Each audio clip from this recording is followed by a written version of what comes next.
Unafraid Show, Reister or Wrong. It's your boy George Reister here today again.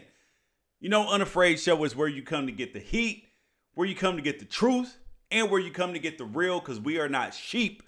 We actually come out and are independent thinkers, and that's why you're here tuning in on a daily basis. We've got a couple great things up for you today. First of which, most importantly, I got something for you to be outraged about. I have something for you to be outraged about. Your personal privacy and security is being absolutely compromised at sporting events. Your security is being compromised. You are going to be outraged about this when I tell you what the hell is going on. You guys, please make sure you swipe up, share the feed, like the feed, The Unafraid Show. Send in your comments, emails, unafraidshow.com. I'm sorry, unafraidshow@gmail.com. So, I put out a poll today. First thing we're going to go, before I tell you about the most outrageous thing that you're going to be fighting mad about, I put out a poll today. A question, LeBron James. So in the last 24 hours, I heard two incredible stories.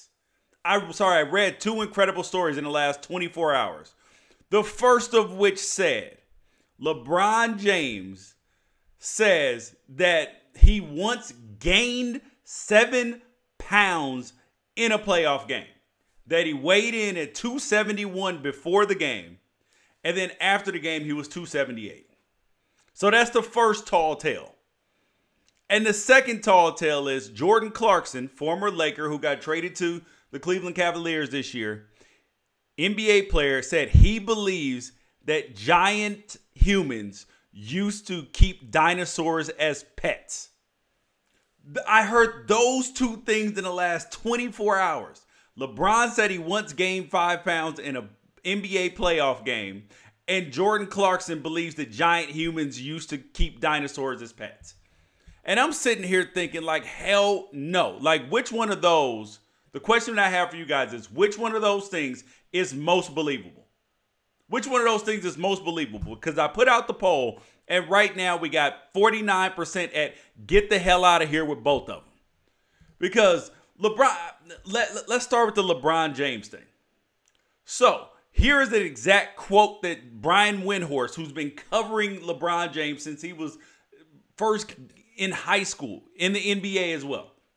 He says this happened when LeBron was playing with the Miami Heat, and that his teammates saw the scale and could attest to the amazement at him gaining 7 pounds during an NBA playoff game. Listen, I don't claim to be a rocket scientist. I don't claim to be any type of genius. However, I am a thoughtful person. And let's start at the common sense angle. You're playing an NBA playoff game, LeBron. And you think that we're supposed to believe that you gained 7 pounds. And then I got to thinking, okay, was this a possible situation where maybe he didn't play? Maybe they blew somebody out. And then I got to looking at their biggest playoff victories while LeBron James was with the Miami Heat. And the biggest one that I could find with him playing the least amount of minutes was about 30 minutes. So you mean to tell us, LeBron James, that you played 30 minutes of an NBA game? I don't care how many Gatorades that you had when the game's over. When you're sitting on the bench, when you beat in game 2 of the Eastern Conference semifinals against the Chicago Bulls, where the score was 115-78. The Miami Heat absolutely blew the Bulls out. And LeBron James is going to make me believe that because he started working out with a Navy SEAL, Mike Mancias, that you can gain 7 pounds during a playoff game. Where the hell do you think that I was born? I was born at night, not last night. And then the second most outrageous thing that I heard in the last 24 hours was Jordan Clarkson saying that giant humans used to have dinosaurs as pets, just the same as we have dogs and cats now. And that got me thinking, okay, hold up. Maybe, okay, like, let's look at the logic on this, because we're thinkers. We break this down logically. I'm sitting here looking. So I look up size of dinosaurs. I'm like, a T-Rex is 40 feet long and 20 feet tall. Brachiosaurus, 85 feet long, 50 feet tall. How big would the damn human have to be to control this damn thing? Man, get out of here. Most unbelievable things I've heard in the last 24 hours. And I'm sitting there like, what the hell are these NBA players thinking? Because Kyrie Irving is already a flat earther. And then I was thinking, well, maybe him, Jordan Clarkson, would get along, right? Nope. There's no way they get along because, Jordan Clarkson thinks that Kyrie Irving is crazy for believing in the flat earth. Then Kyrie Irving is like, man, get the hell out of here. Dinosaurs, get the hell out of here. Nope.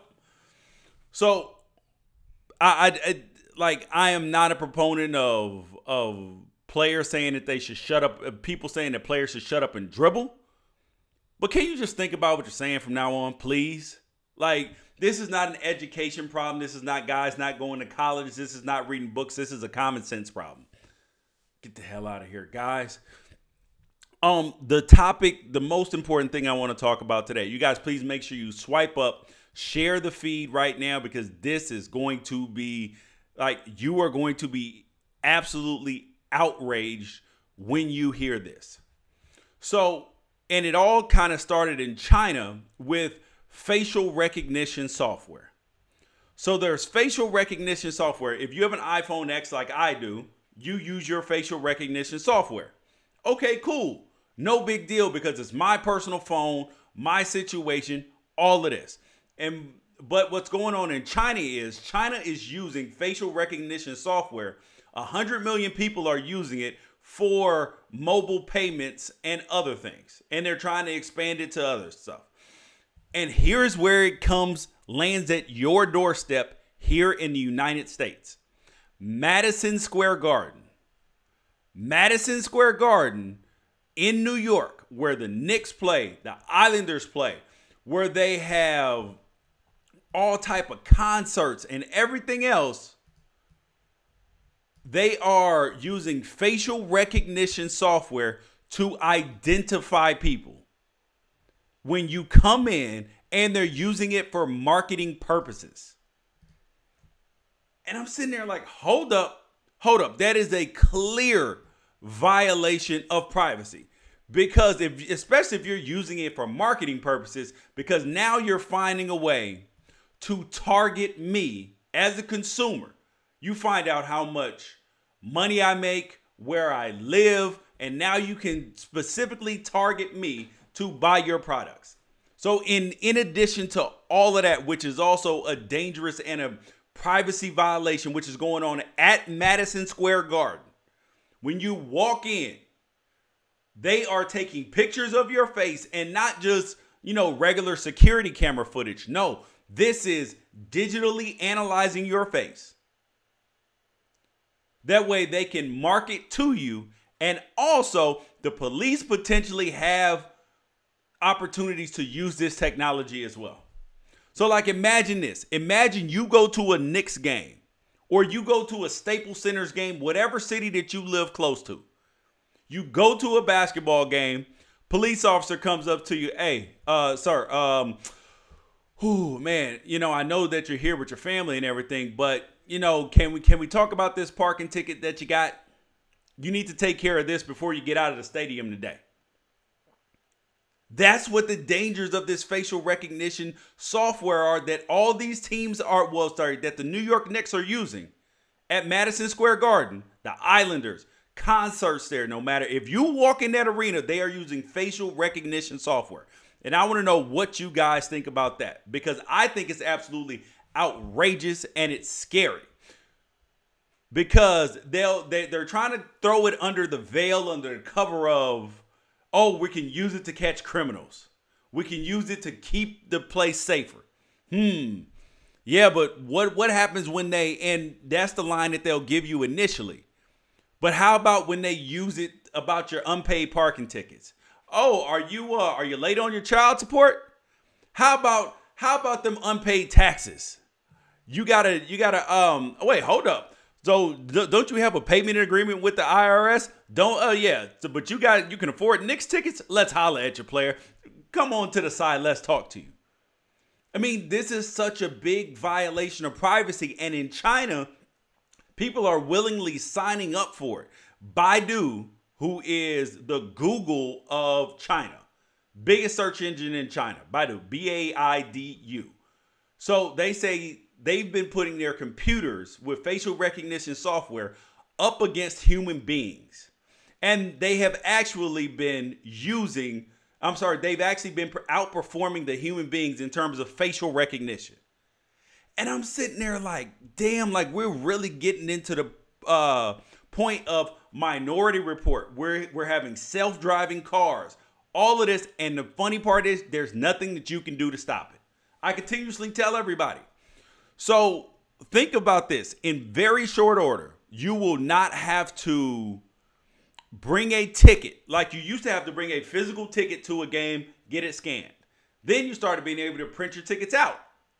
Now you can put your tickets on your phone. I scan my phone. I can scan my phone to go in the airport.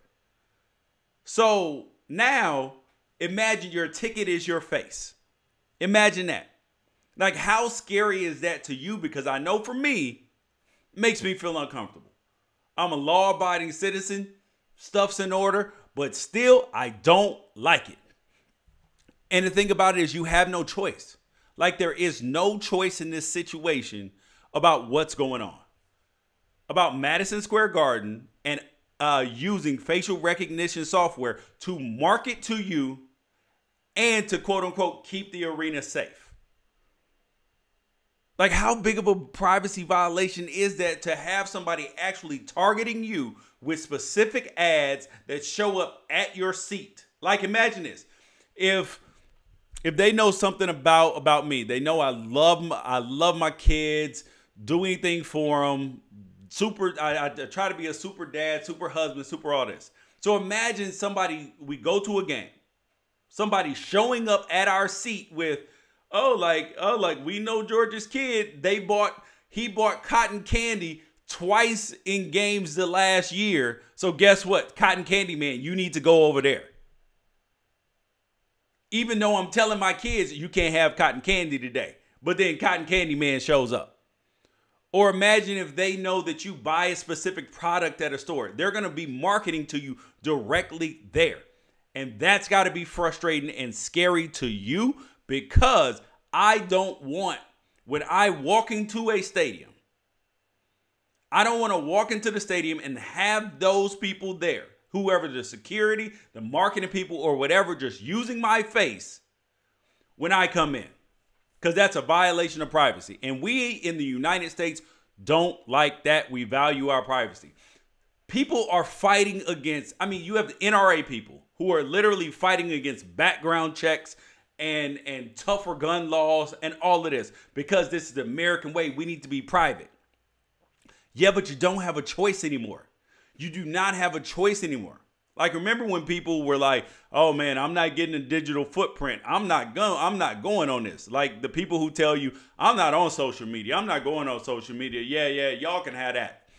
You're not going to have a choice. That's how you're going to get information. It's how you are going to see things, be involved in anything. That's like somebody saying, oh yeah, I deal in cash. I don't use cards. Yeah, try buying an airline ticket. Try going out of the country. Try doing anything in your life, living your life with just cash. Can't buy a house, can't get a hotel, can't do anything without a card. You have to have it. And this is the same thing with this Face ID technology. They're going to force you to have it too. You're not going to have a choice. I already on my iPhone X, Face ID, the rest of them have fingerprint technology. The other Androids have fingerprint technology. And the NSA can already spy on your TVs and other things. So why on earth would you assume that this would be positive, or that this would not be used to, quote unquote, catch criminals? Unpaid parking tickets, late taxes. Maybe you got child support. Maybe you got, your property taxes are due. Maybe, yeah. Oh, this is somebody who's on our watch list. This is a I mean, like, imagine if you had facial recognition software on like Martin Luther King, who was a domestic terrorist at the time. Come on, man. The next thing up, though, I mean, because that's absolutely scary to me. I'm gonna tell you that. But I want to show you guys a video. I want to show you guys a video that was the most heartwarming story of the weekend. And I saw it today and it made me smile. So I'm going to show you guys this. This is a video from the U.S. Track and Field Masters Championships. So I didn't know what the Masters Championships was. I didn't grow up in a track family. But the Masters Championships is competitive and fitness opportunities for people over 30 years old. And over 40, they get to walk races, all of this stuff. You have a lot of opportunities to still compete. They do 5-year increments and all of this stuff. So this guy, 100-year-old man, Orville Rogers, in lane 2, I'm going to show you the video in just a second. He set a new age group world record in the 60 meters. He ran the 60 meters in 19.313 seconds. Just to give you an example, that's 3 times the U.S. man just set the world record at 6.3 seconds. 6.3. He ran it in 19.13 at 100 years old. His man's name is Orville Rogers. Watch the video and just be amazed.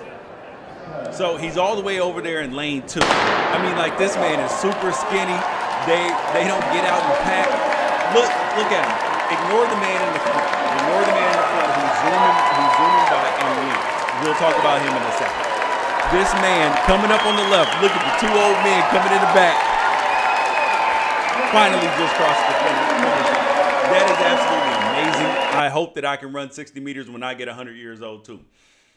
But in case you were wondering, the man who actually won the race was a guy named, his name is Edward Cox. He finished in 11.73 seconds.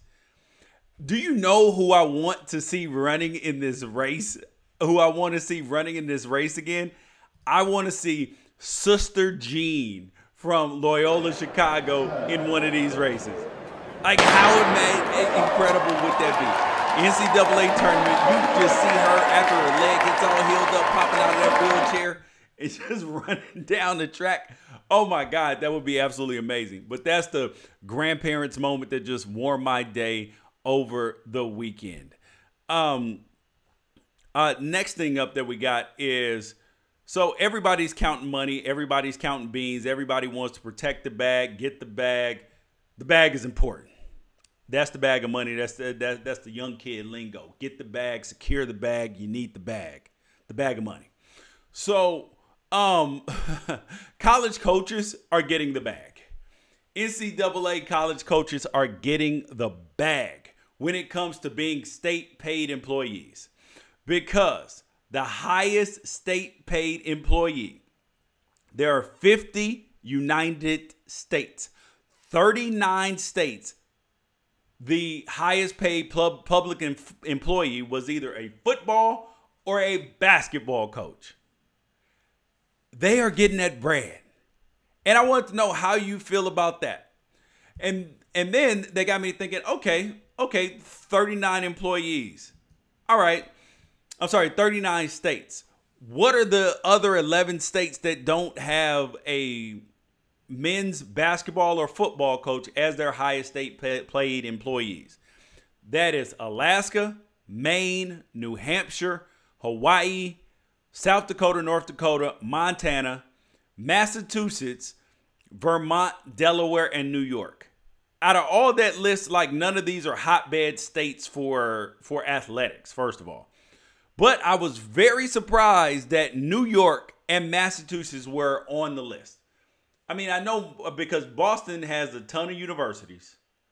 Just Boston alone. You know, they got Harvard, MIT, Boston colleges in Massachusetts. They have all type of schools there. So I was very surprised that their highest paid employee in Massachusetts was not a football or basketball coach. And in New York City's a big place, biggest city.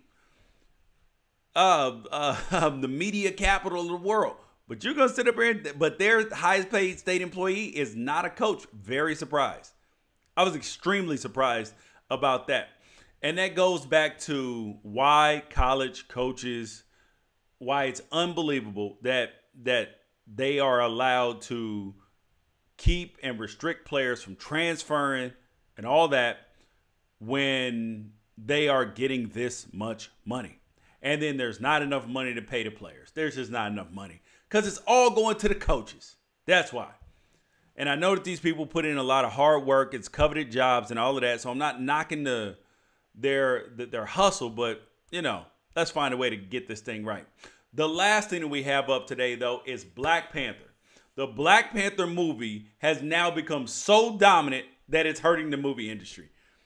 I'm sitting there like, man, come on, man.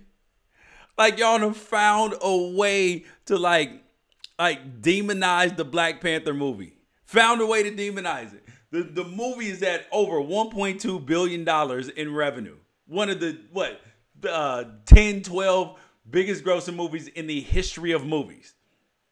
But now it's something wrong with it. At first, it was black movies didn't travel.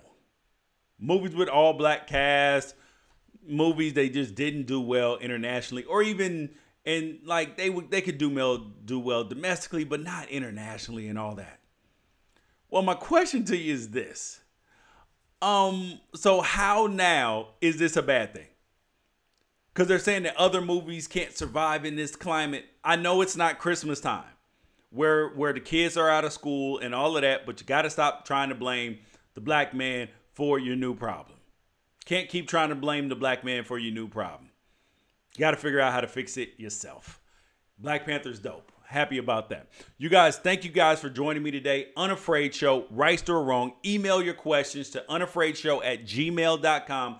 Download the podcast on iTunes, #Unafraid Show. I appreciate your time. Appreciate your energy. Appreciate you joining me on a daily basis. We will catch you guys tomorrow, man. Peace out.